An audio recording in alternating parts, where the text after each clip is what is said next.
Hi అండి, ఎలా ఉన్నారు? Welcome to my channel. నోట్లో వేసుకుంటే కరిగిపోయే చాలా సింపుల్గా తక్కువ టైంలో చేసుకునే సున్నుండలను తయారు చేసుకుందాము. సున్నుండలకి ఉద్దిపప్పు చూడండి, గుండు పప్పు తీసుకున్నాను.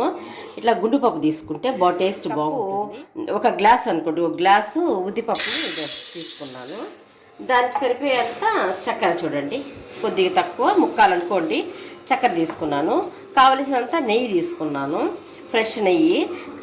ఇది యాలకులు ఒక 2 తీసుకుంటాను. దీన్ని ఎలా తయారు చేసుకోవాలో చూపండి. స్టవ్ మీద కడాయి పెట్టినాను. కడాయి పెట్టి ఈ ఉద్దిపప్పుని దీనిలో వేసుకుంటాను. కడాయిలో వేసుకొని దోరగా వేయించుకోవాలి. సిమ్లోనే వేసుకోవాలన్నమాట. సిమ్లో వేయించుకుంటే లోపల వరకు బాగా వేగి టేస్ట్ బాగుంటుంది. లేదంటే హైలో పెట్టామనుకోండి, ఎక్కువ మంటకి పైన వేగుతుంది కానీ టేస్ట్ అంత బాగుండదు. కొంచెంసేపు బాగా దోరగా వేయించుకుందాము. చూడండి, మంచి గోల్డెన్ కలర్ వచ్చేంత వరకు వేయించుకోవాలి. వేగుతూ ఉన్నాయి చూడండి, మంచి స్మెల్ వస్తుంది వేగేటప్పుడు. చూడండి, బాగా వేగిపోయినాయి. చూడండి, చల్లార్చుకుందాం. ప్లేట్లో పోసుకొని చల్లార్చుకుందాము. చల్లారిన తర్వాత మిక్సీలో వేసుకుందాం. చూడండి, బాగా చల్లారిపోయినాయి. ఇప్పుడు మనం మిక్సీలో వేసుకుందాము. మిక్సీలో వేసుకొని గ్రైండ్ చేసుకుందాం. చూడండి, ఇట్లా పట్టుకొని వచ్చినాను మిక్సీలో. చూడండి, మరీ బరక్గా ఉండకూడదు, మరీ మెత్తగా కూడా ఉండకూడదు. ఇట్లా సన్నగా, ఇట్లా కొంచెం బరకగా, సన్న బరక అట్లా ఉంటే బాగుంటుంది ఈ సున్నుండ చేసేదానికి. దీన్ని మనము ప్లేట్లో తీసుకుందాము. చూడండి, ప్లేట్లో తీసుకునేద్దాం. చూడండి, అదే మిక్సీ జార్లో ఈ చక్కెరను కూడా దీంట్లో వేసేద్దాం. వేసేసి 2 యాలకులు వేసుకుందాం. చూడండి, 2 యాలకులు వేసుకొని గ్రైండ్ చేసుకుందాము. చూడండి, మిక్సీ వేసుకొచ్చినాను కదా చక్కెరని. ఈ ప్లేట్లో ఈ చక్కెర పౌడర్ని కూడా పోసేద్దాం. చూడండి, మొత్తాన్ని మిక్స్ చేసుకుందాం. ఇట్లా మొత్తం కలవాలి కదా, అందుకని ఇట్లా మిక్స్ చేసుకునేద్దాం. చూడండి, ఇట్లా మొత్తం మిక్స్ చేసుకునేస్తున్నాను. మొత్తంలో నెయ్యి పోసేయకూడదు, కొద్దిగా పోసుకుంటూ వంటలు చేసుకోవాలన్నమాట. చూడండి, నెయ్యి ఇట్లా ఇట్లా బాగా వేడి చేసుకొని ఇట్లా లూజ్గా చేసుకోండి.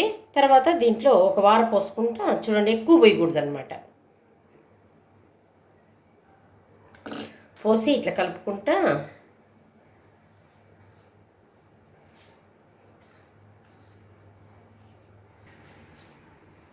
చూడండి, ఇట్లా వచ్చింది కదా. ఇప్పుడు మనం వంట చేసుకోవాలి. ఈ టైప్లో వచ్చినప్పుడు చూడండి, ఇట్లా వచ్చినప్పుడు నెయ్యి ఆపేసేయాలి.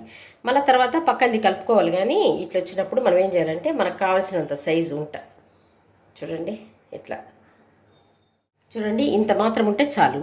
మరి ఎక్కువ నెయ్యి పోసినామనుకోండి, అది ఒకలాగా మెత్తగా అయిపోతుంది. అందుకని చూడండి ఎంత బాగుందో. ఇట్లయితే బాగుంటుంది తినేదానికి. ఇట్లా వంటలు చేసుకొని అన్నీ ఒక ప్లేట్లో పెట్టుకోవాలి. చూడండి, మనకు కావాల్సినంత సైజులో చేసుకోవచ్చు.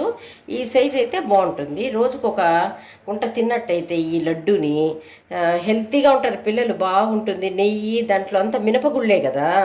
మినపగుళ్ళు ఆరోగ్యానికి చాలా మంచిది. ఇట్లా చేసుకుందాం అన్నీ.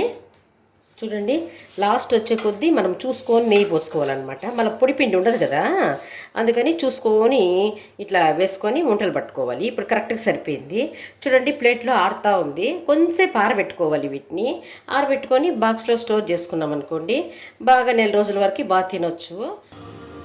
చూడండి ఎంత బాగుంటాయో. ఇవి కొంచెంసేపు ఆరబెట్టుకుంటే చాలు. సున్నుండలు రెడీ. చూసారు కదా ఎంత ఈజీగా తయారు చేసుకోవచ్చో. ఈ రెసిపీ నచ్చినట్లయితే లైక్ చేయండి, షేర్ చేయండి, సబ్స్క్రైబ్ చేసుకోండి.